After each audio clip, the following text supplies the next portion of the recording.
عورت اگر کسی کی طلاق مانگے تو میں نے پہلے بھی کئی دفعہ بتایا، نکاح، طلاق، حلالہ،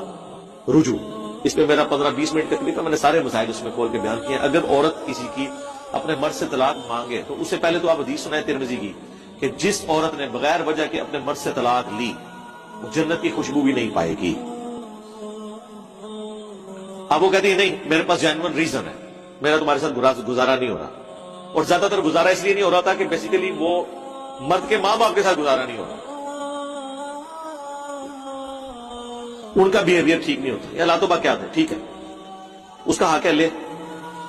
تو طلاق آپ اسے نہ دیں،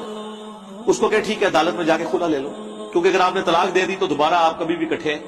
نہیں ہو سکتے، الا ایک کوئی نیچرل لالا خود بخود ہو جائے آٹومیٹک، زبردستی کروانا تو حرام ہے۔ تو ایسی عورت کو کہیں کہ خلا لے لے، عدالت سے آپ کو نوٹس آئے آپ خلا لکھ دیں، خلے میں طلاق نہیں لکھنی، تنسیخ نکاح جج کرے۔ اب جب خلا والی جو عورت ہے نا وہ کسی بھی وقت پہلے مرد کے پاس واپس نئے نکاح کے ساتھ آ سکتی ہے، کیونکہ اس طلاق نہیں مرد نے دی، اس نے خلا لی، چاہے وہ کسی اور سے شادی کرے نہ کرے، 10 سال بعد بھی وہ کہتی ہے نہیں میں اسی مرد کے ساتھ دوبارہ شادی کرنا چاہتی ہوں، لیکن 3 طلاق والی عورت اپنے مرد کے پاس واپس نہیں آ سکتی۔ یہ باقاعدہ حضرت عثمان غنی کا مسند امام شافعی میں فتویٰ موجود ہے۔